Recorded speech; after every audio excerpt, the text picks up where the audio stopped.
뭐 옛날에도 얘기했지만 올해도 상승할 것 같다고 생각하거든요.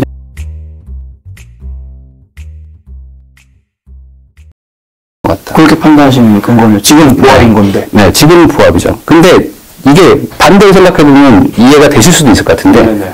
지금 대출도 안 해주고, 뭐 다 규제가 엄청나게 극심한 상황이거든요. 그렇죠? 대출을 받으려고 하셔도 잘 안 나와요. 그러다 보니까 지금 윤석열 당선인도 뭐 LTV 좀 풀어주고, 뭐 생애최초 대출 풀어주겠다고 하는 게 대출 규제가 너무 심해서 거래를 할 수가 없는 거죠. 가장 큰 거는 다들 아시겠지만 올해 내년 다 서울의 입주량이 뭐 사상 최저로 8월부터 계약갱신 청구권 못 쓰는 물건이죠. 뭐 예를 들어 나는 2018년도 시세로 3억에 계시면 네. 지금 뭐 6억 7억이란 말이죠. 그러면 그 돈을 올려줄 수 있을까? 그럼 못 올려주시는 분들이 많을 거고 네. 올려주더라도 뭐 반전세라거나 아니면 대출을 받아가지고 이자를 내시면서 버티셔야 되니까 쉽지는 않단 말이죠. 그러면 그런 분들이 이제 다시 한번 선택을 하겠죠? 그럼 이제 나 다시 전세를 가서 또 4년 정도 버틸 것이냐, 아니면 뭐 집을 살 것이냐라고 생각을 할 때 지금 어떤 정책 인수위에서 얘기하는 거 이런 것들 보면은 어쨌든 그런 분들이 집을 좀 살 수 있게 네. 하려고 하는 것 같아요. 안녕하세요. 굿모닝 부동산입니다. 지난번에 대표적인 하락 유튜버 라이트하우스의 영상을 분석하는 시간을 가져보았는데요. 이번에는 하반기 부동산 전망에 대한 상승론 시작의 유튜버 분들과 하락론 시각의 유튜버 분들 주장에 대해서 분석하는 시간을 가져보도록 하겠습니다. 우선 유명한 유튜버 분들 5명 정도죠. 상승 주장하시는 분들 부일남, 아포유, 뭐 이 밖에도 이웃사람, 뭐 얼음공장, 부령 많습니다. 대다수의 이제 부동산 교육이나 이제 컨설팅 하시는 분들이 많고요. 하락 유튜버 분들도 계시죠. 네, 몇 년 전부터 하락을 주장하고 계시는 이제 라이트하우스님도 계시고, 작년부터 이제 데이터 분석을 통해서 하락할 것이라 주장하고 계시는 이제 리치고의 김기현 대표님, 그리고 사이클상 이제 하락기로 접어들기 직전이다고 주장하시는 이현철 소장님이 대표적이신데요. 이분들의 주장을 한번 정리해 보았습니다. 네, 부일남, 아프유 이렇게 상승론자가 있고, 그 다음에 사이클 연구소의 이현철 소장님은 이제 하반기에 지역별 혼조, 그러니까 하락하기 전 단계라는 거죠. 그리고 내년부터 이제 본격적으로 이제 하락이 시작할 거라고 본다고 하셨고, 라이트하우스님 같은 경우에는 계속 하락을 주장하시죠. 내년 폭락을 주장하시고, 리치고의 김기현 대표님도 이제 올 하반기에는 약보합이고 내년부터는 확실히 하락 이렇게 얘기를 하시는데, 하락론 주장하시는 분들은 대부분의 이제 근거가 이제 현재 거래량이 급감하고 있잖아요. 거래량 감소. 그 다음에 현재 집값이 이제 고평가 구간이다. 뭐 주택 구입 부담 지수가 역대급이다. 뭐 이런 걸로 해서 이제 주장하고 계시고요. 그 다음에 여기 금리 상승. 네. 여기 지금 금리 상승이 여기 김기현 대표님 쪽에 없는데 금리 상승도 많이 주장하시는 근거 중에 하나죠. 상승론자 분들은 대체적으로 이제 현재 공급이 부족하다. 공급이 부족하고 게다가 임대차 3법이 2020년 하반기에 도입됐는데 계약갱신 청구권이 만료되는 물건들이 많이 나오게 되는데 집주인들이 이제 시세대로 올려서 세입자들이 어쩔 수 없이 이제 매수세로 돌아갈 것이다. 그 다음에 전세값이 폭등할 것이다. 공급 부족으로 인해서. 그 다음에 아프유님 같은 경우에는 현재 이렇게 거래량이 없음에도 불구하고 높은 신고가율을 보인다는 것은 곧 하반기에 상승할 전조라고 이렇게 주장하고 계시죠. 한 표로 정리해 보았고요. 그 밖에 상승론자와 하락론자의 주장 근거를 제가 한번 더 추가적인 걸 넣었거든요. 하락론자분들의 주장 근거는 이제 DSR 규제 등의 대출 규제 강화된다고 하는 거죠.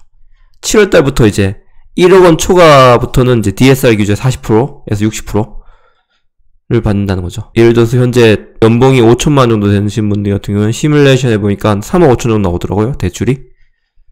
네, 그래서 DSR 규제가 등 대출 규제 강화가 되기 때문에 그 다음에 현가격 수준 거품이 유동성이 이제 감소될 예정이에요. 대출 규제도 그렇고 금리 인상도 유동성이 감소될 것이다. 그 다음에 미분양이 증가하고 있다. 네, 서울에서도 지금 일부 아파트가 나타나고 있죠. 이제 상승론자분들의 주장의 근거를 보면은 네, 공급 부정과 계약갱신 청구권 도입 2년경과 나와있죠. 그 다음에 또 많이 주장하시는 게 강남 등의 집값 선도 지역이 아직도 상승세에 있다. 항상 이런 얘기 나오잖아요. 집값이 상승할 때도 강남이 먼저 상승하고 하락할 때도 강남이 먼저 하락한다. 근데 현재 강남은 서울 외곽과 달리 현재도 가격이 상승이기 때문에 다시 하반기에 올 것이다 하는 거죠. 그 다음에 과거의 통계를 봤을 때 금리 상승이 됐다고 해서 집값 하락으로 이어지지 않았다는 거죠. 네, 요거는 이따가 제가 팩트 체크를 할 거고요. 그 다음에 상승론자들이 가장 또 많이 하시는 주장 중에 하나가 인플레이션이죠. 현재 이제 물가가 이제 주변에 보면은 물가가 확실히 많이 올랐다는 걸 알 수 있죠. 뭐 예를 들어서 짜장면 한 그릇 같은 경우도 요즘에 보면 거의 한 7,000원, 6,000원 이렇게 하더라고요. 네, 그 정도로 인플레이션이 됐기 때문에 지금은 집값이 상승이 아니라 화폐 가치 하락에 따른 이제 해칭 수단으로 해서 자산에 투자한다는 거죠. 근데 이제 하락론자분들의 주장 중에 또 하나가 공급 부족이나 계약갱 신청권 도입 2년 경과돼서 이제 전월세 값이 이제 폭등했다고 상승론자가 주장하시는데, 전월세 값이 폭등한다고 하더라도 하락론자분들은 매매 수요는 한정적이라는 거죠. 네, 매수 심리가 중요하기 때문에 매수 심리가 이미 죽었다고 본다는 거죠. 그래서 설사 전세 값이 오른다고 하더라도 하반기에 매수 심리가 축소됐기 때문에 상반기 실제로 주변에 보니까 확실히 매수 심리가 축소된 건 사실이에요. 네, 이런 주장들을 하고 계신다는 거죠. 자, 팩트 체크를 먼저 하나씩 해보도록 하겠습니다. 네, 팩트 체크를 하면 이제 금리 인상, 공급 부족, 하반기 전세값, 강남 등 선도 지역의 가격 고평가, 전세 수요에서 매매, 뭐 이런 여러 가지들이 있죠. 그 내용들인데요. 팩트 체크 내용들인데요. 하락론자분들이 많이 주장하시는 근거 중에 하나가 현재 이제 미분양이 쌓이고 있다는 거죠. 늘어나고 있다는 거죠. 근데 현재 보면 2021년 말 기준은 미분양이 서울이 54세대, 경기도가 1030세대인데 현재는 제가 보니까 4월달에 지금 통계를 보니까 서울도 지금은 좀 늘었어요. 한 200세대 정도 되고 경기도는 한 1400 정도 되더라고요. 근데 과거에 이제 조정당 당시 때 미분양 통계하고 비교해보시면 2008년부터 2013년까지가 과거 조정당이었죠. 서울 같은 경우에는 거의 2000세대 이상이었어요, 이 당시에. 경기도는 거의 2만 세대 이상이었죠.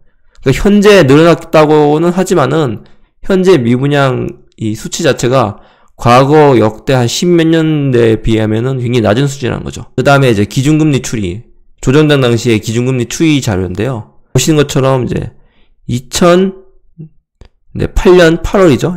리먼 사태가 끝난 다음에 이제 금리가 급감했고 기준금리가 오히려 부동산 하락기라고 하는 조정장이라고 하는 2011년부터 2014년까지가 계속 금리가 내려가고 있죠. 네, 그렇기 때문에 이걸로 봤을 때는 금리가 꼭 내려간다고 해서 집값이 올라가고, 물론 이제 2004년 이후에는 금리가 떨어지면서 집값도 상승을 했지만은 2014년 이전까지만 봤을 때는 금리와 집값은 상관관계가 적다는 것을 알 수 있습니다. 그 다음에 수도권 조정당 당시의 전월세값 변화 자료인데요. 네. 이거는 서울 아파트 평균 매매 가격이거든요. 네. 2009년 말부터 2013년 말까지 4년간 서울 아파트 값이 한 10% 정도 떨어졌거든요. 네, 평균 매매 가격이 5억 4천만 원이었는데 4억 8천만 원이 됐다는 거죠.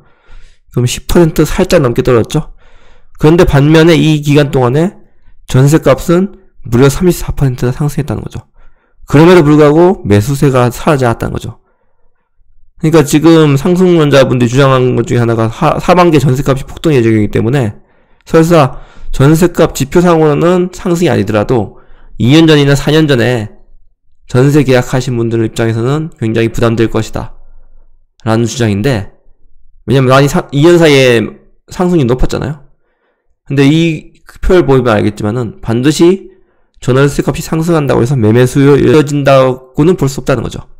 그 다음에 이제 현재 고평가나 저평가나 많이 이제 사람들이 많이 보는 지수죠. 주택금융부담지수라는 건데 서울과 경기도만 봤습니다. 지역별로 다 다르기 때문에 지방 같은 데 보면 아직도 주택금융부담지수가 그렇게 높지 않은 지역도 있어요. 근데 일단은 서울 경기도가 이제 많은 분들이 많이 보시니까 일단 서울 수도권 위주로 보면 네, 수도권의 경우에는 주택금융부담지수 역대급이, 그러니까 주택금융부담지수라는 게 뭐냐면은 내가 평균적인 주택을 매매하기 위해서 이제 대출을 받았겠죠? 대출이 대표적인 주택금융부담이죠. 네, 대출 상환하는 게 가격이 얼마나 부담이 되는 걸 주수화시킨 건 자료인데 서울 같은 경우는 역대 평균이 한 100 정도 되거든요. 지금 거의 200 가까이 되죠. 작년 말 기준으로 해서. 경기도도 평균보다 높죠, 현재. 그렇기 때문에 현재 수도권의 경우에는 주택금융부담지수가 역대급이라는 거죠. 서울 같은 때는 특히 14년도에 비하면 거의 2배 이상 늘었다는 거죠. 하나씩 볼게요. 네, 금리 인상인데요. 네, 미 연준에서 이제 기준금리를 상향한다고 했죠.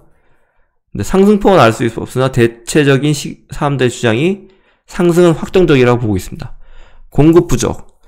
지역마다 다르나 수도권의 경우에는 특히 서울 같은 경우에는 입주 물량이 많지 않은 건 사실이에요.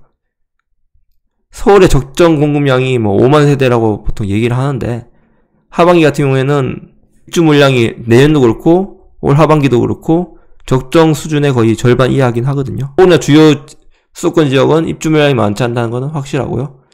하반기 전세값은 상승론자 하락론자 모두 이제 전세값이 오른다고는 보는데 이게 크게 오르느냐 사람마다 의견이 좀 달라요. 전세값이 크게 오르지 않을 거라고 얘기하는 분들도 있거든요. 왜냐면은 작년하고 재작년하고 임대차 3법 도입 때문에 전세값이 필요 이상 급등했거든요. 그러니까 부동산 시장이라는 건 어떤 제도가 시행됐을 때 초반에 가격 왜곡 현상이 나타나면서 급등을 하거든요. 전세값도 이제 작년하고 재작년에 같은 경우에 굉장히 급등했는데 그게 이제 임대차 3법에 대한 부작용 때문에 하는 거죠. 그렇기 때문에 올해는 그 저하작용으로 오히려 전세값 상승률이 낮을 거라고 본다는 거죠. 그럼에도 불구하고 이제 대부분의 분들이 도입하는 거는 2년 전에 전세를 계약하신 분들 입장에서는 체감상으로는 많이 올랐다고 생각할 수 있다는 거죠. 게다가 계약갱신 청구권 사용하신 분들 같은 경우에는 2018년도에 당시에는 또 특히 경기도 같은 데는 굉장히 전월세 물량이 풍부해서 그때 당시에는 전세값이 굉장히 저렴했거든요. 2018년 당시에는. 그럼 2020년 당시에 만약에 한번 내가 계약갱신 청구권 썼다면은 2018년 가격에 못지않게 저렴한 가격에 이제 전세를 얻었겠죠. 강남 등 선도 지역의 가격이 이제 타 지역 대비해서 최근 상승세를 보이고 있다는 거죠. 그래서 특히 현 정부가 출범하면서 이제 재건축 기대감을 통해서 강남, 서초, 용산이나 아니면 1기 신도시 등이 현재 상승해 보이고 있고요. 자, 가격 고평가, 주택 구입 부담 지수가 역대급이라는 거죠. 자, 그 다음에 전세 수요가 매매 수요에 전환되느냐. 전세값이 폭등되더라도 과거 사례를 보면은, 네, 집가 상승, 2010년, 13년 사이에는 전세값이 뭐 20%, 30%도 올려주고도 사람들이 집을 매수를 안 했어요. 왜냐? 전세는 돌려받을 돈이기 때문에. 심지어 월세를 주더라도 내가 집을 사서 발생하는 하락 리스크보다 차라리 월세값이 싸다고 판단되면은, 월세 부담이 싸다고 판단되면은 매매 수준은 안 된다는 거죠. 그 다음에 유동성 축소. 네, 하반기부터는 이제 통화에 감소될 가능성이 높긴 하죠, 현재. 근데 이것도 반론이 있어요. 코로나가 아직 종식된 것도 아니고, 현재 경제 상황이 만만치 않기 때문에, 생각보다 유동성이 축소되는 건 확실한데, 축소된 폭이 생각보다 적을 수도 있다. 아니면 거의 없을 수도 있다. 이렇게 주장하시는 분들이 있어요. 요건 좀 지켜봐야 될 것 같고요. 미분양 증가죠? 미분양이 증가한 건 사실이에요. 근데 현재도 과거 대비해서 현재 낮은 상황이라는 거죠. 그 다음에 금리 상승하기 때문에 집값 하락한다? 과거 통계를 보면은 이제 금리 상승과 집값 하락의 상관관계 낮았지만 분명 대출 채무자에겐 부담이 되겠죠. 이렇게 체크해 보니까 더더욱 헷갈리시죠?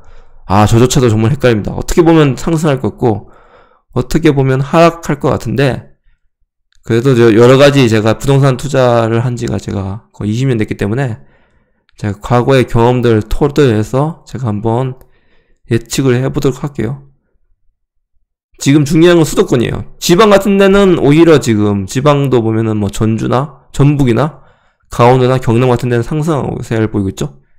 그 지역들 특징이 뭐냐면은 다 입주 물량이 적어요. 그것 때문에 이제 상승론자분들도 내년까지는 입주 물량이 많지 않기 때문에 가격이 오를 것이라고 주장하시는데 제가 많이 보는 지표는 이겁니다. 네, 과거에 본 것처럼 전세값이 상승한다고 해서 반드시 매매로 이어지지 않는다는 거고 첫 번째. 두 번째는 현재 가격 수준 자체가 낮지 않다. 상당히 높은 수준이다. 지금 금리가 올라가기 때문에 주택금융부담지수는 앞으로 더 올라갈 겁니다. 이게 왜냐하면 주택금융부담지수라는 거는 대출금리와 연관과 상관이 높거든요. 대출금리가 높아지면은 당연히 대출이자 부담이 높아질 것이고 주택금융부담지수 높아지겠죠. 상승론자와들의 노일점 허점부터 먼저 제가 해보면은 전세값이 폭등하더라도 매매 수준을 유지할 수 있다는 거죠. 그 다음에 선도지역 가격 상승세라고 하는데 분명히 상승 초반에는 집값 선도지역이 상승하긴 해요. 근데 이것 가지고 이제 반드시 지금도 이게 통용된다. 네, 이거 근거는 없다는 거죠. 그 다음에 금리 상승이 집값 하락을 이어지지 않는다 주장하는데 채무자들의 채무 부담은 증가하고 있다는 거죠. 그러니까 분명히 경매 물량이 늘어날 가능성은 높다는 거죠. 그 다음에 인플레이션이죠. 근데 지금은 인플레이션 초기 단계이기 때문에 일시적으로 현재 정부에서 지금 계속 대응을 하려고 하고 있죠. 일시적인 현상이 그칠 수도 있다는 거죠. 그 다음에 이제 대출 규제. 이게 상승론자분들 주장 중 하나가 지금 여기 빠진 게 하나 있는데 대출 규제가 하반기에 완화될 거라고 주장한다는 거예요. 을남도 이제 그렇게 아까 영상에서 말씀드렸죠. 하반기에 대출 규제 완화되기 때문에. 근데 제가 말씀드리고 싶은 거는 이 당시에도 대출 규제가 서서히 점진적으로 완화됐거든요.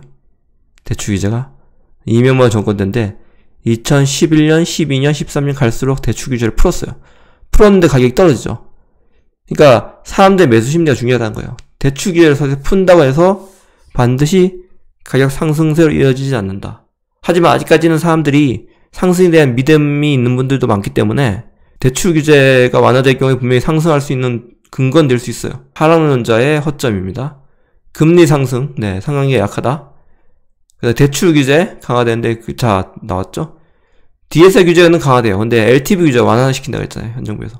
생애 최초나 신혼부부는 좀 힘들 것 같고 생애 최초 같은 경우에는 80%까지 지금 대출을 늘려준다고 하고 있죠.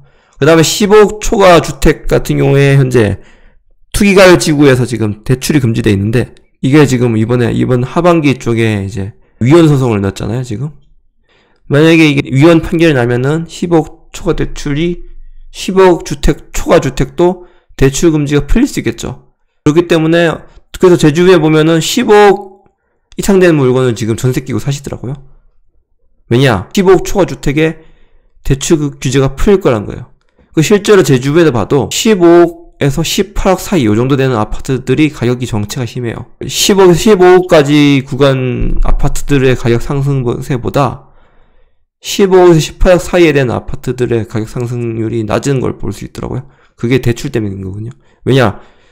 투기가율 지구 같은 경우는 15억 초과 같은 경우에는 한 푼도 안 나오기 때문에 14억 같은 경우에는 15억까지는 대출이 나오거든요. 네, 미분양 증가는 아까 말씀드렸죠? 과거 대비 낮다. 그 다음에 이제 세금 완화되고 있다고요. 양도세가 지금 완화됐죠. 여기 지금 취득세만 나와 있는데 양도세 완화 때문에 아마 매물은 늘어날 가능성이 높아요. 이미 지금 매물이 많이 늘어났죠. 현재는 이제 매물은 늘어나고 있는데 집주인들이 호가는 낮추지 않고 있는데 제가 볼 때는 하반기쯤에 만약에 대출 규제가 완화되면 특히 10억 초과 주택담보대출 주택금지가 풀리면은 현재 10억에서 15억 사이에 있는 집에 사시는 분들이 대거 갈아타기를 할 수 있다는 거죠. 대거 갈아타기를 하면은 물량이 많이 늘어나겠죠. 지금은 9억 이하 쪽이 지금 물량이 많이 늘었는데 9억에서 15억 사이에도 물량이 늘어날 수 있다는 거죠. 지역별 상승 하락이 혼재될 수도 있다는 거죠. 그러면 제 주장과 결론을 한번 내려볼게요. 하반기 대출 규제 완화하고 정책 변수, 대내 경제 상황이 집값에 영향을 줄 거라고 본다는 거죠. 근데 현재 대내 경제 위기가 있지 않나 급락 가능성은 낮다는 거죠. 급락 낮은 이유 중에 하나가 현재 인플레이션 중이라는 거죠. 그리고 이제 주택 공급이 아직 부족하죠. 그래서 급락 가능성은 낮다. 그렇다고 해서 크게 오를 확률도 낮다. 왜냐 금리가 올라가고 있고 현재 가격 자체가 고평가 구간이기 때문에. 물론 이제 수도권만 그렇습니다. 수도권만. 그래서 저는 종합적으로 봤을 때 지역별로 혼조세일 가능성이 높다. 상반기에 그랬죠. 하반기도 상반기와 마찬가지로 현재 같은 분위기가 이어질 거라고 예측한다는 거죠. 양도세 중과 배제, 임대사업자 물량. 자, 임대사업자 물량 아까 말씀 못 드렸는데 2017년부터 임대사업자 등록하신 분들이 많거든요. 네, 그분들의 물량이 이제 하반기에 풀립니다. 2017년 말에 이제 임대사업자 5년짜리죠. 단기 임대사업자 등록하신 분들 같은 경우에는 이번에 많이 풀리거든요. 2018년도 그렇고 2017년도 그렇고 임대사업자 등록하시는 분들이 물량이 많이 풀린다는 게 뭐냐면 임대사업 말소된다는 거죠.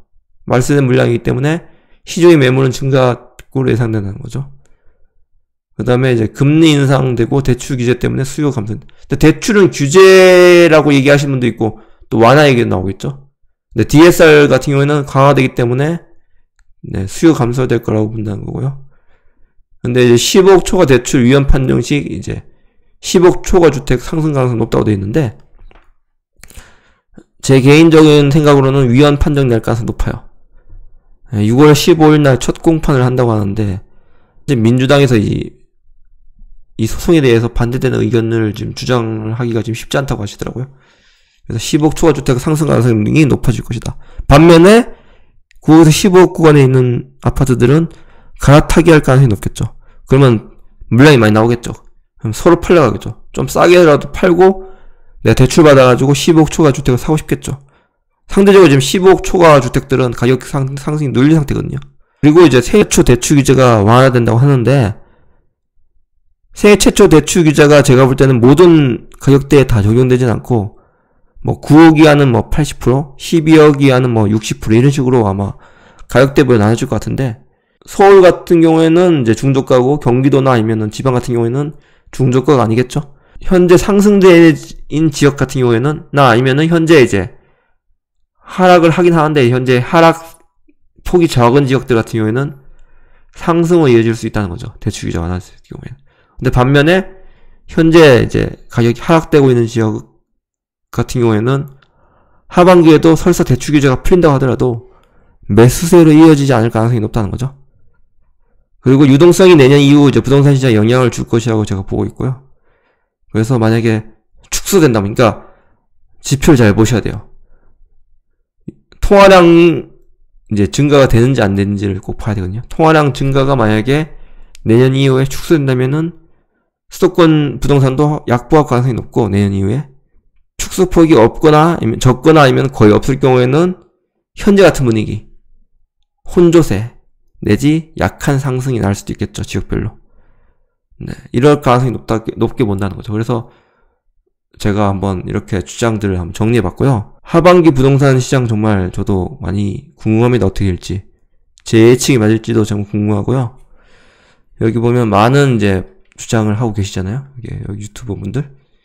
여기 이제 주장하시는 이 5분들 중에서 누가 맞을지 누가 떨어질지를 좀 궁금해요. 뭐 하반기 전망으로만 봤을 때는 현재 사이클 연구소의 이현철 소장님 주장이 제가 제일 가깝다고 보이고요. 제 개인 생각은. 그 다음 내년 이후에는 사실 제가 볼 때는 유동성이나 아니면 대출 규제에 따라서 틀려질 것 같아요. 유동성 축소가 만약에 된다면은, 이현철 소장님이나 이쪽에, 폭락까지는 아니더라도 이현철 소장님이나 김기현 대표님 말처럼 이제 약보합 될 가능성이 높고, 그게 아니라 만약에 유동성 축소가 적고, 없을 경우에는 2023년까지도 약한 상승이 될 수 있다. 왜냐하면 입주 물량이 적기 때문에. 특히 지금 수도권만 다른데 지방 같은 경우에는 더 적거든요. 이번에 지방 같은 경우에는 보면은 전북이 현재 상승하고 있는 전북이나 강원이나 경남 같은 데는 내년에도 입주 물량이 많지 않기 때문에 그런 지역들은 상승할 가능성이 높다고 보고요. 이 유튜버 분들 같은 경우는 솔직히 이런 생각이 들거든요. 저는 방송 보면서 본인들 주장이 아닐 수도 있어요. 마음속 생각에는 아프요님도 계속 높은 신고가율 주장하시면서 이제 상승할 것이라고 주장하시는데 속마음은 그게 아닐 수도 있다. 근데 현재 자기 유튜브 채널 자체가 프레임을 그렇게 잡았기 때문에 그렇게 하실 수도 있거든요. 라이트하우스도 마찬가지고. 오늘의 영상은 여기까지이고요. 또 부동산 뉴스나 정책 등에 대해서 지속적으로 다룰 예정이기 때문에 많은 시청 부탁드리고 구독 부탁드리겠습니다. 이상 굿모닝 부동산이었습니다.